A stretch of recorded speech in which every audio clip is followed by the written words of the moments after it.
नमस्कार। सेहत की बात कार्यक्रम में आप सबका बहुत-बहुत स्वागत है। मैं हूँ मानवर्धन कंठ और आज सेहत की बात कार्यक्रम में हमारे साथ मौजूद हैं centre for biomedical engineering IIT के head of the department professor Naresh Bhatnagar. Sir, सेहत की बात नमस्कार। कार्यक्रम में आपका बहुत-बहुत स्वागत है। Thank you. आमतौर पर डेंटिस्ट के पास जाने से पहले एक सवाल मन में ज़रूर आता है कि क्या इलाज महँगा पड़ेगा? खास तौर पर जब मामला दंत प्रत्यारोपण का हो, फिर तो इसे महँगा ही माना जाता है। लेकिन नई तकनीक के बल पर किफ़ायती समाधान भी उपलब्ध होने लगा है। आपको बता दूं, भारतीय प्रौद्योगिकी संस्थान यानी आईआईटी दिल्ली और मौलाना आज़ाद इंस्टीट्यूट ऑफ डेंटल साइंसेज के शोधकर्ताओं के एक समूह ने मिलकर डेंटल इम्प्लांट्स के लिए एक स्वदेशी तकनीक, एक किफ़ायती समाधान प्रस्तुत किया है। और ये संभव हो पाया है मेडिकल और इंजीनियरिंग की जुगलबंदी यानी बायोमेडिकल इंजीनियरिंग से। आखिर क्या है बायोमेडिकल इंजीनियरिंग के कार्य क्षेत्र? बायोमेडिकल, बायोमटेरियल या जैव पदार्थ होता क्या है और ये कैसे तैयार किया जाता है? चिकित्सा के किन क्षेत्रों में बायोमेडिकल इंजीनियरिंग से संबंधित अनुसंधान हो रहे हैं? बायोमेडिकल इंजीनियरिंग के क्षेत्र में करियर की क्या संभावना है? इन तमाम सवालों के विश्वसनीय जवाब जानने के लिए आपका हमारे साथ यानी सेहत की बात कार्यक्रम के साथ बने रहना बेहद ज़रूरी है। प्रोफेसर भटनागर, चर्चा की शुरुआत उस तकनीक से करना चाहूँगा जिसने डेंटल इम्प्लांट्स को किफ़ायती बना दिया है। डेंटल इम्प्लांट में प्रयोग की जाने वाली इस स्वदेशी तकनीक के बारे में हमारे दर्शकों को बताएँ प्रोफेसर भटनागर। जी, ज़रूर। तो ये एक प्रोजेक्ट स्टार्ट किया था CSIR, council for scientific and industrial research, government of India के निमिटली प्रोजेक्ट ने जी, to bring engineers and medical people together on a single platform. तो जब एक प्लेटफॉर्म पे आएंगे तो जी, इंजीनियर्स को समझ में आएगा कि मेडिकल वालों की ज़रूरत क्या है, उन्हें क्या-क्या हुँ, चाहिए। क्योंकि जी, वैसे इंजीनियर्स को समझ में नहीं आता है कि उनकी रिक्वायरमेंट क्या है, कैसे समझना बिल्कुल, चाहिए, क्या टॉलरेंसेस होनी चाहिए, क्या मटेरियल्स होने चाहिए, कैसे उसको डिप्लॉय करना चाहिए। तो ये सारी चीज़ें जब साथ में बैठते हैं, ब्रेनस्टॉर्मिंग करते हैं तो समझ में आती हैं। तो इस जी, तरीके से मौलाना आज़ाद से हमारा एक नाता जुड़ा और वहाँ के प्रोजेक्ट प्रिंसिपल साइंटिस्ट उस हुँ, समय के डॉक्टर महेश वर्मा थे, जबकि वो डायरेक्टर भी थे, प्रिंसिपल भी थे, और एक जी, टीम बनाई गई इंजीनियर्स के और उनके बीच में, और पूरा कंट्रोल मॉनिटरिंग कमेटी सीएसआईआर ने किया। तो जी, 2006 से प्रोजेक्ट स्टार्ट हुआ था हुँ, और इस प्रोजेक्ट को अब तीसरा फेज चल रहा है। तो हुँ, एक लेवल तक पहुंचाने के लिए फर्स्ट फेज में तो केवल इसका डिज़ाइन हुआ, उसके पेटेंट हुए हुँ, और इसका फाइनाइट एलिमेंट मॉडलिंग से सिमुलेशन किया कि क्या होना चाहिए। हुँ, तो इडेंटुलिज्म, जैसे कि अगर कहीं पर दांत नहीं है हुँ, तो उस जगह अगर दांत नहीं रहेगा तो वो बोन रिजर्व होना शुरू हो जाएगी माउथ के अंदर। तो बिल्कुल, धीरे-धीरे आप देखेंगे कई बुजुर्ग लोग की दांत या पूरा चेहरा बदलने लग जाता है अगर दांत नहीं होते हैं तो। हुँ, तो उसमें ज़रूरी है बायोमैकेनिक्स, कि जी, दाँतों पे बोन के ऊपर लोड होना ज़रूरी है, और लोड हुँ, जब तक नहीं डालेंगे, जब च्यूइंग करते हैं, खाना खाते हैं तो लोड पड़ता है, तो इससे वो हुँ, बोन हेल्दी रहती है, तंदुरुस्त रहती है। जी, तो पहले क्या होता था कि अगर दाँत नहीं है तो 2 दाँतों को ग्राइंड करके बीच में ब्रिज बना देते थे। तो बिल्कुल, वो एक पुरानी पद्धति थी। अब हुँ, उसकी जगह डेंटल इम्प्लांट्स आ गए, बट शुरू में ये इम्प्लांट्स ऐसे होने चाहिए कि जो ह्यूमन बॉडी में रह सकें और हुँ, कोई रिएक्शन नहीं करे, तो बायो इनर्ट होना चाहिए। हुँ, सो टाइटेनियम करके एक मटेरियल है जो कि बायो इनर्ट होता है। हुँ, तो और उसको इस बॉडी का हम साथ हो जाना पड़ेगा, हुँ, मतलब कि बोन ही बनना पड़ेगा उसको। तो हुँ, टाइटेनियम को बोन कैसे बनाएं, तो हुँ, ये पूरी पद्धति होती है कि उसका सरफेस को मॉडिफाई किया जाता है, मॉडिफिकेशन करते हैं जिससे हुँ, कि ऑस्टियो इंटीग्रेशन हो जाए, कि बोन और इम्प्लांट, मेटालिक इम्प्लांट एक हो जाए। जब वो हुँ, एक हो जाएंगे तो उसके ऊपर क्राउन बना सकते हैं जो कि दांत का काम करेगा। तो जब हुँ, दाँत का काम करेगा तो आप च्यू कर सकते हैं, तो पूरा जबड़े में 1 दाँत, 2 दाँत या पूरा का पूरा माउथ में आप हुँ, आर्टिफिशियल इम्प्लांट्स बना के कंप्लीट डेंचर भी प्रोवाइड कर सकते हैं, जिसे फुल आर्च हुँ, बोलते हैं। तो जी, जब ये हो जाता है तो आपका बोन रिजॉर्व नहीं होगी, लोडिंग रहेगा और आपकी सारी नॉर्मल फंक्शंस रहेंगे। जब तक आप जिंदा हैं आपका चेहरा वैसा का वैसा ही बना रहेगा। प्रोफेसर भटनागर, आपने जो ये तकनीक बताई, इसके बारे में हमारे दर्शक जानना चाहेंगे कि अब तक ये मेरे ख्याल से स्वदेशी तकनीक की बात आप कर रहे थे, जो अपने देश में तकनीक विकसित हुई। अब तक जो बाहर से इस तरह के मटेरियल आते थे, खासतौर पर डेंटल इम्प्लांट्स की बात करें, तो उसका कितना खर्चा आता होगा अमूमन, और ये कितना आसान हो गया, कितना किफायती समाधान है, इसके बारे में थोड़ा सा बताएं हमारे। जब हमने ये बनाना शुरू किया था उस समय इंडिया में एक भी कंपनी इसको नहीं बनाती थी। उस समय करीब 20-25 बाहर की विदेशी कंपनीज, यूएसए की, यूरोप की, इजराइल की, कोरिया की, यहाँ के लोगों का बहुत सारा वो था और 100% इम्पोर्ट था ये। तो उस समय एक कॉस्ट आती थी 25 से 50 हजार के बीच में एक डेंटल इम्प्लांट की। तो जब हमने देखा कि ये तो एक स्क्रू है और इसका इतना कॉस्टली होना चाहिए, तो लगा कि ये प्रोजेक्ट तो अच्छा है, इसको करके देखते हैं कि कितना कॉस्ट आएगा। खैर वो खाली स्क्रू नहीं होता, उसके साथ में उसके बहुत सारे और भी चीज़ें होती हैं जो कि जरूरी होती है। उसका किट होता है, प्रोस्थेटिक किट होता है, सर्जिकल किट होता है, उसके अबटमेंट्स होते हैं, एंगुलेटेड अबटमेंट्स होते हैं, वेरियस साइजेस होते हैं, क्योंकि हर दांत तो एक जैसा नहीं होता है। आगे के अलग हैं, पीछे के अलग हैं, कोई लंबा है, कोई छोटा है, कोई मोटा है। तो ये सारा का सारा इन्वेंट्री से कॉस्ट बढ़ जाती है। तो पर फिर भी 25 से 50 हजार के बीच का वो काफ़ी ज़्यादा महंगा था। पर जैसे ही ये इंडिया में बनना शुरू हुआ, क्योंकि हमने ये पूरा टेक्नोलॉजी ट्रांसफ़र किया एक लोकल इंडस्ट्री को through a national bidding process, तो सीएसआईआर ने ये पूरा ट्रांसफ़र किया and they have started manufacturing in India. और अब ये हो गया है कि उस कंपनी ने खाली इंडिया में ही सप्लाई करना नहीं शुरू किया। इसका नाम है iFix करके। तो एक फरीदाबाद बेस्ड कंपनी है, कमल मेडटेक, और उससे पहले इन्वोल्यूशन हेल्थकेयर प्राइवेट लिमिटेड ने ये हमसे टेक्नोलॉजी लिया। तो पूरा आईआईटी और मौलाना आजाद ने ट्रांसफर किया टेक्नोलॉजी को। अब इंडिया में ये बन रहा है और इसकी कॉस्ट कम होते होते अब 6,000 रुपए तक आ गई है।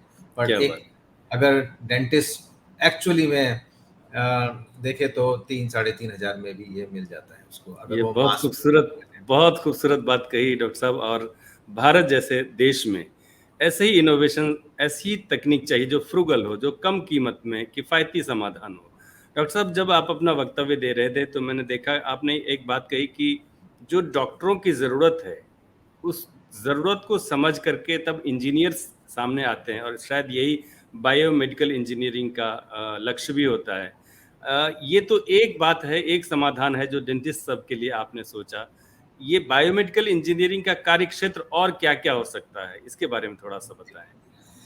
देखिए, जैसे आईआईटी में ये बायोमेडिकल डिपार्टमेंट काफ़ी समय पहले से शुरुआत की गई थी, सन 80 के दशक से ही हो गई थी। और इसका उस समय मूल रूप ये था कि अब आप का अगर फ्रैक्चर हो गया है तो आपको एक्सरे की ज़रूरत है। अब एक्सरे डॉक्टर्स तो नहीं बनाएंगे ना वो। तो एक्सरे जो मशीन बनाएगी उसकी क्या कैपेसिटी होनी चाहिए, तो वो उसमें इंजीनियर्स चाहिए, फिजिसिस्ट चाहिए, मैथमेटिशियंस चाहिए, जो कि उस चीज़ को समझे, अच्छी तरीके से एल्गोरिथम्स वगैरह डेवलप करें। तो जितने भी डिवाइसेस हैं जो कि मेडिकल उपयोग में आते हैं, अब आप एक आईसीयू का एक चित्र अपने सामने रखिएगा। बिल्कुल। कि एक पेशेंट के जब वो बेड पे होता है तो उसके आसपास कितने सारे इंस्ट्रूमेंट होते हैं, कितनी सारी नलियां होती हैं, कितने सारे गैजेट्स होते हैं, जो कि इन्फ्यूजन पंप हैं, कैथेटर्स हैं, और उसको मॉनिटरिंग सिस्टम्स हैं। वो सारी चीजें एक डॉक्टर तो नहीं बना सकता। बिल्कुल। तो अलग-अलग क्षेत्र के इंजीनियर्स की जरूरत है। अगर प्लास्टिक का कोई पार्ट जा रहा है तो पॉलीमर साइंटिस्ट वहां पर चाहिए। अगर ट्यूब जा रहा है तो उसको वो अंडरस्टैंड करना पड़ेगा, ये बॉडी के साथ इसका रिएक्शन तो नहीं है, तो कौन सा मटेरियल है, कौन सा ग्रेड है, कितने दिन रह सकता है, कितने दिन में इन्फेक्शन हो सकता है। अगर कोई भी इलेक्ट्रॉनिक का डिवाइस है जो कि आपकी पल्स मॉनिटर कर रहा है या ब्रीदिंग मॉनिटर कर रहा है, या कोई से भी अलग अलग पैरामीटर्स हैं उनके सेंसर्स, वो सेंसर्स भी तो बनने चाहिए। तो कौन बनाएगा? डॉक्टर्स तो नहीं बनाएंगे वो सेंसर्स। और वो सेंसर्स एक इंजीनियर्स बनाएंगे या साइंटिस्ट बनाएंगे या मटेरियल साइंटिस्ट होंगे। तो जब तक ये सब का एक जमावड़ा नहीं होगा, इकट्ठे नहीं होंगे एक छत्र छाया में कि आपस में जो बात कर सके, एक प्लेटफॉर्म मिल सके कि डॉक्टर्स का रिक्वायरमेंट क्या है, जिसको कि समझ करके एक इंजीनियर्स और साइंटिस्ट उनको जी एक सॉल्यूशन प्रोवाइड करें कि हाँ ठीक है, अब आप ये कर सकते हैं। जैसे आज की डेट में कैंसर एक बहुत बड़ा हो गया, अब जी कैंसर का बिल्कुल ट्यूमर हो गया, तो उस ट्यूमर में अगर आपको कीमोथेरेपी जैसी ड्रग देनी है, तो क्या जरूरी है कि ओरल दें या पूरे बॉडी में वो कीमोथेरेपी दें, जिससे कि खाली ट्यूमर नहीं, सारी बॉडी में उसका रिएक्शन हो, आपके बाल उड़ जाएं, आपका ये सब हो जाए। तो रिसर्च आज की डेट में यह है कि उस ट्यूमर पे ही क्यों नहीं वो ड्रग दी जाए, तो टारगेटेड ड्रग डिलीवरी, जिससे कि वो वाले सेल्स उस मेडिकेशंस को अडॉप्ट करें और बाकी की बॉडी को छोड़ दें, क्योंकि उससे तो कोई फर्क नहीं पड़ेगा। तो ये पूरा रिसर्च का एक डोमेन हो गया। तो ये बायोमेडिकल में polymers and chemist, they are working together to develop new techniques of targeted drug delivery. इसमें हो सकता है कि आपको नैनो लेवल पे भी जाना पड़ेगा, नैनो कैरियर्स होंगे, माइक्रो कैरियर्स होंगे, जो कि मटेरियल को वहां तक पहुंचाएंगे, कॉन्जुगेट करेंगे और फिर उसको ड्रग को डिलीवर करेंगे। तो इस तरह की संभावनाएं बहुत सारी बायोमेडिकल के क्षेत्र में है। तो पॉइंट ऑफ केयर डिवाइसेस जो भी होते हैं, टेली मेडिसिन जो भी हुई डेवलप हो रही है, जितने भी इमेजिंग है, whether it is through x ray या एमआरआई या सीटी, तो इन सब की इमेजिंग और वो इमेज का रेजोल्यूशन, जैसे आप देख रहे हैं कि एमआरआई वगैरह का पहले 1 टेस्ला था, 1.5 टेस्ला था, अब 7 टेस्ला पे हो रहा है। तो ये क्या चीज है? ये सब इमेजिंग को, रेजोल्यूशन को बढ़ाने की तरीके हैं। तो ये सॉफ्टवेयर से भी बढ़ सकता है, हार्डवेयर से भी बढ़ सकता है। तो दोनों क्षेत्र में हमें इंजीनियर्स चाहिए जो कि ये काम करें। तो प्रोफेसर भटनागर, इस तरह से आपने पूरे कार्यक्षेत्र को बता दिया। मेरी दिलचस्पी इस बात में है कि आप चूंकि हेड ऑफ द डिपार्टमेंट है centre for biomedical engineering IIT Delhi के, तो मेरी दिलचस्पी इस बात में है कि आपके नेतृत्व में ये जो centre for biomedical engineering IIT का, उसने अब तक क्या चिकित्सा क्षेत्र में योगदान दिया है और आगे की आपकी क्या योजना है, प्रोफेसर भटनागर? तो देखिए, जैसे कि हम सबसे पहले इम्प्लांट्स के बारे में ही शुरू करते हैं। जैसे एक डेंटल इम्प्लांट तो हमने अभी इंडस्ट्री को दे दिया, और बाकी के और इंडस्ट्री उसको लेने के इच्छुक होंगे तो we can give those licenses. उसके अलावा अभी जैसे स्टेंट्स हैं, स्टेंट्स पहले पूरे इंडिया में आयात होते थे और उनकी कॉस्ट बहुत थी। तो अभी आईआईटी दिल्ली ने एक प्रोजेक्ट किया है गवर्नमेंट ऑफ इंडिया के साथ ही इम्प्रिंट में कि बायो रिजॉर्वेबल स्टेंट्स बनाए जाए, जो कि एक बार हार्ट में मतलब आर्टरीज में लगाने के बाद में वो अपना फंक्शन पूरा करें 1 साल 1.5 साल तक, और उसके बाद में बॉडी में रिजर्व हो जाए, तो वो पूरा ल्यूमन का रीमॉडलिंग हो जाए।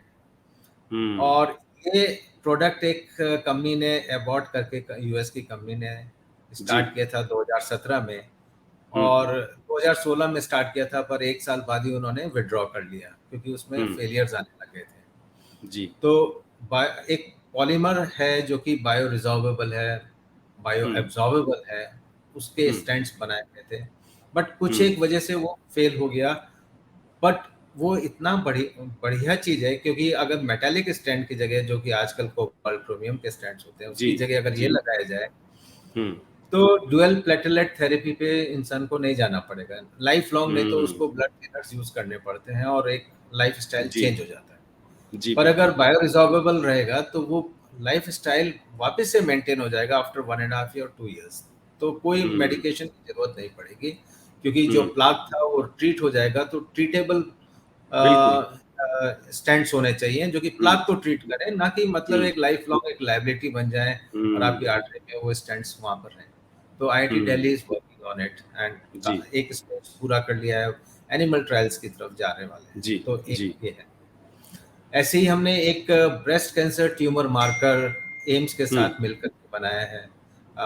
वहाँ पर इंस्टीट्यूट रोटरी कैंसर हॉस्पिटल में रेडियोलॉजी डिपार्टमेंट के साथ में, जो कि breast cancer is one of the largest cancer for the female in India, and उसमें अगर सही समय पे, मतलब इंस्टीट्यूट ऑफ 4th स्टेज, उससे पहले ही अगर कोई प्रेजेंट करते हैं एंड इफ द ट्यूमर में जब एफएनएसी करते हैं, बायोप्सी लेते हैं, उसी समय अगर एक छोटा सा मार्कर जो कि टाइटेनियम का होता हमने डेवलप किया है वो छोड़ दें वहां पर, और उसके बाद एडजुवेंट कीमोथेरेपी स्टार्ट कर दी जाए जिससे कि वो ट्यूमर रिसीड होना शुरू हो जाए, तो फिर आपको पूरा ब्रेस्ट नहीं निकालना पड़ेगा, केवल वो ट्यूमर निकालना पड़ेगा, तो ब्रेस्ट प्रिजर्वेशन हो जाता है।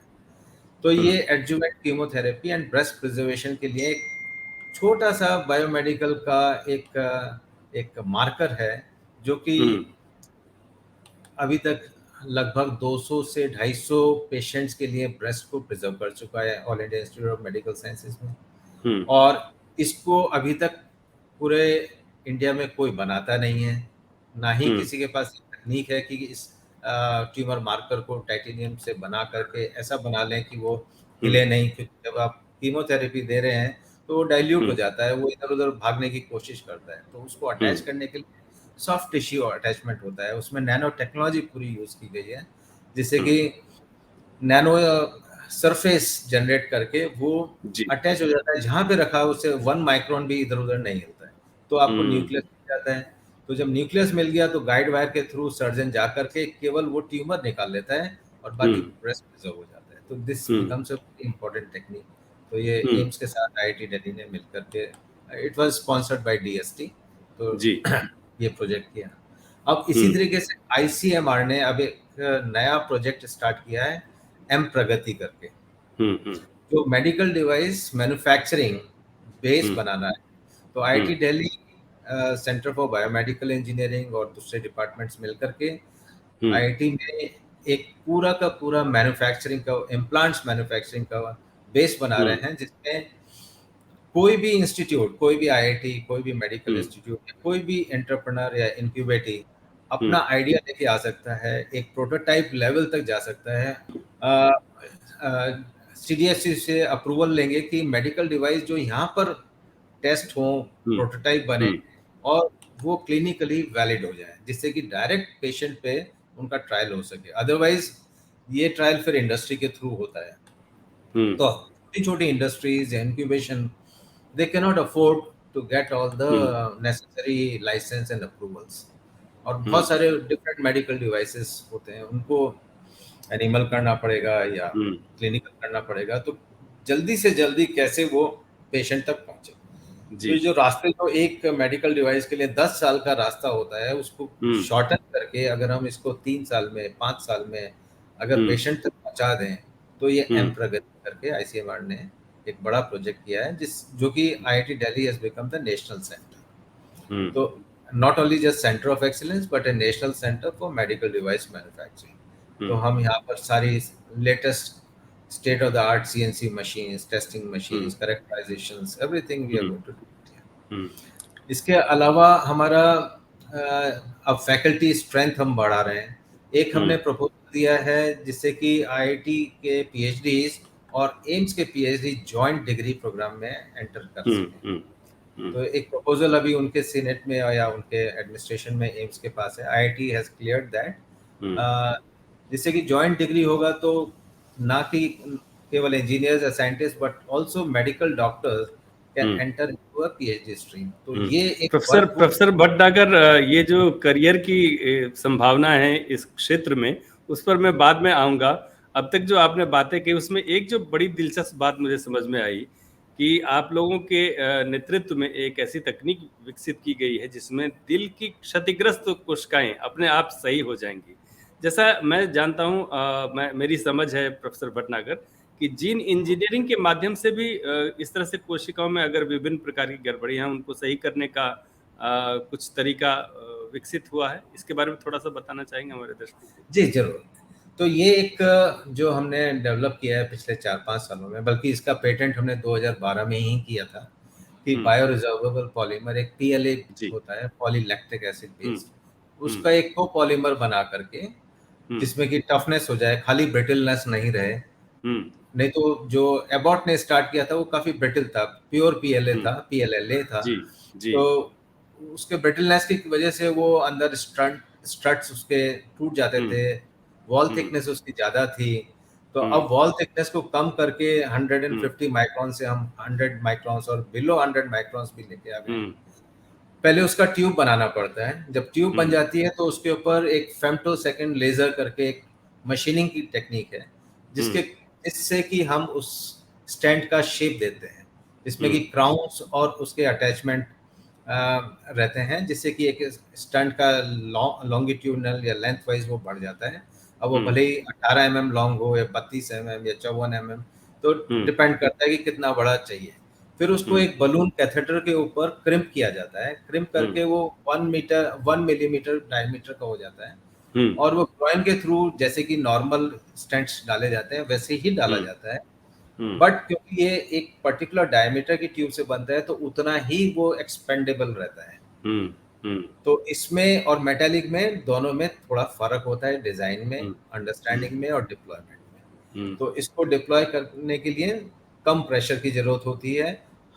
थोड़ा सा ये जो क्रिम्प होता है या हाई टेम्परेचर पे होता है, क्योंकि इसमें एक ग्लास ट्रांजिशन टेम्परेचर हर एक पॉलीमर का होता है।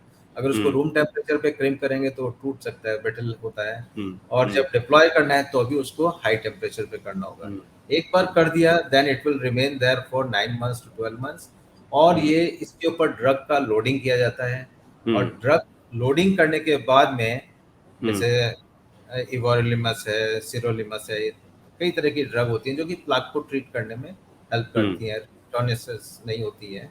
तो धीरे धीरे प्लाक खत्म हो जाता है और जितना ये स्टिफनेस, इसके जो स्टेम की स्टिफनेस के कारण ये ऐसे डिप्लॉय रहता है, तो स्कैफोल्डिंग रहता है, जिससे कि आर्टरी का डायमीटर उतना का उतना ही रहता है, ब्लड फ्लो रहता है, इस्कीमिया नहीं होगा, हार्ट अटैक नहीं आएगा, एमआई नहीं होगा।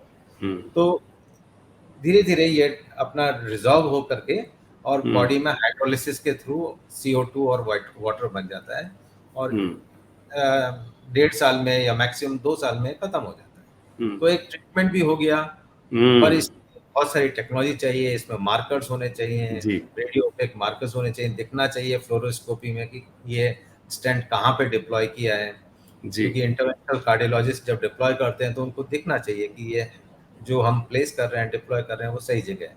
तो इसमें इस तरीके के रेडियो ओपेक मार्कर होंगे, उस पर भी रिसर्च आ रही है, उस पर भी बहुत सारा काम चल रहा है।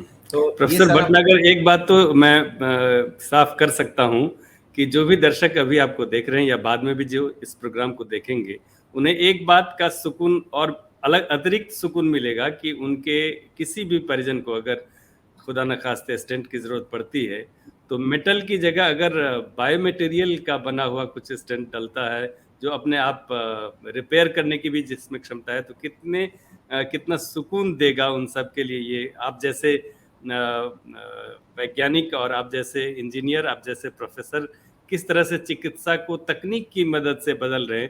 लेकिन प्रोफेसर भट्टागर, यहाँ हमारे दर्शकों के मन में ये जिज्ञासा जरूर आ रही होगी कि बायोमटेरियल या जैव पदार्थ आखिर है क्या और इसे कैसे तैयार किया जाता है, इसके बारे में थोड़ा सा बता दें। देखिए, कोई सा भी मटेरियल मेटल का जनरली जो बॉडी के फ्लूइड से रिएक्ट नहीं करे, बायो कंपैटिबल हो, मतलब अपना खुद का कोई भी आयन बॉडी को ना दे। जैसे कि अगर हमने लोहे की कोई चीज अंदर डाल दी तो वो अंदर वो रस्ट करेगा, क्योंकि आयरन ऑक्साइड बन के निकलेगा या कुछ होगा, करोड होगा।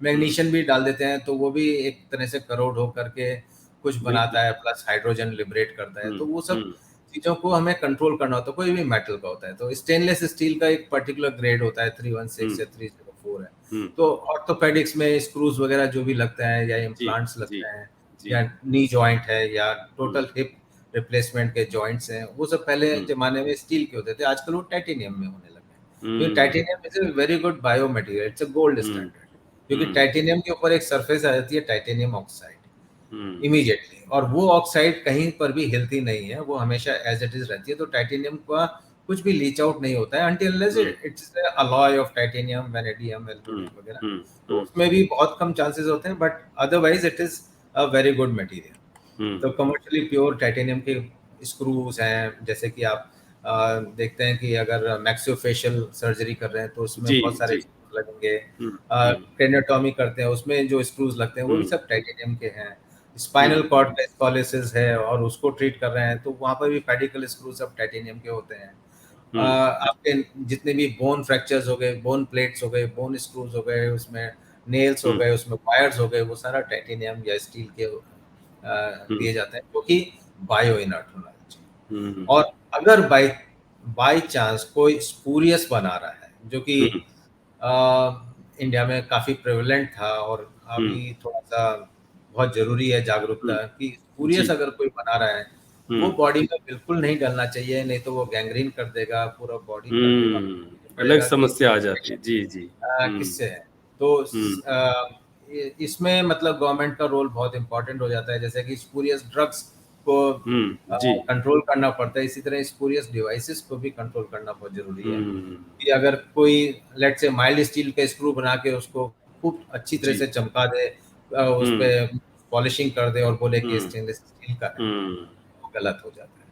तो हुँ, जो भी ये मेडिकल डिवाइसेस बने, उनका हुँ, ट्रेसेबिलिटी होना चाहिए, उनका अकाउंटेबिलिटी होना चाहिए, वो हुँ, रजिस्टर्ड होने चाहिए। हुँ। ऐसा नहीं हो कि कोई तबेले में कोई स्क्रू बना रहा हो और वो ये प्रोफ़ेसर भटनागर आपने बहुत महत्वपूर्ण बात कही, क्योंकि ये जीवन से जुड़ा हुआ रहता है, तो किसी भी मनुष्य के जीवन में कुछ अलग परेशानी ना लेकर आए, ऐसा कोई डिवाइस नहीं बनना चाहिए। मेरे मन में एक सवाल आ रहा था प्रोफ़ेसर भटनागर, जो कि थोड़ा-सा आज के विषय से हट के है, लेकिन मैं जानना चाहूँगा कि आपका क्या उस पर ओपिनियन है? जैसे हमने देखा कि कोविड के दौरान एक बड़ी समस्या आई थी, बायोमेडिकल वेस्ट को कैसे डिस्पोज़ ऑफ किया जाए? तो इस बारे में प्रोफेसर भटनागर आपकी क्या राय है? बायोमेडिकल वेस्ट के डिस्पोज़ल का सही तरीका क्या होना चाहिए? देखिए, इसमें हम ज़्यादा तो नहीं जानते हैं, बट हमें ये मालूम है कि प्लास्टिक्स को सेपरेट आउट करना ज़रूरी है। हुँ, बट प्लास्टिक में जैसे अब एक नीडल है, वो मेटल की भी है, तो जी। उसको सेपरेट आउट तो वो वहाँ पे नहीं कर सकते हैं, हुँ, तो उसका क्या होगा? तो हुँ, प्लास्टिक को तो मेल्ट करके दोबारा से प्लास्टिक बन सकता है और वो जी। रीयूज़ हो सकता है। हुँ, क्योंकि गर्म होकर के पर्टिकुलर टेम्परेचर के बाद में उसमें सारे बायो ऑर्गेनिक्स तो निकल जाएँगे, और हुँ, प्लास्टिक अपने वापस किसी भी रूप में आ जाएगा, हुँ, प्रोवाइडेड इट इज थर्मोप्लास्टिक। हुँ, थर्मोसेट होगा तो नहीं होगा।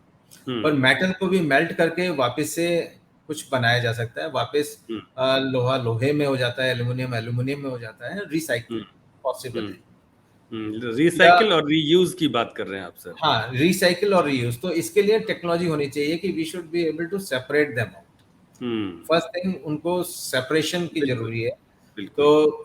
अगर वो जैसे डिफरेंट येलो बिन है, ब्लू बिन है, हुँ, या अलग बिन जी, है, जी, जी। बायोगैस के हुँ, अलग-अलग बिन्स बना दिए गए हैं, हुँ, तो हुँ, वो उसी तरीके से, जैसे अब नीडल को तोड़ने का एक छोटा-सा डिवाइस रहता है, कि हुँ, आप नीडल को तोड़ करके निकाल दें, हुँ, तो वो मेटल में चली जाएँगी और वहाँ पर हुँ, वो it can melt and, but अगर वो नीडल नहीं तोड़ी और वो नीडल जा रही है, तो फिर हुँ, वो डिफ़िकल्टी बिल्कुल, बिल्कुल। करेगी बाद में। हुँ। तो इस तरीके से जो मटेरियल होता है, जिसका जो भी रूट होता है रिसाइक्लिंग का, हुँ, वी शुड डू दैट।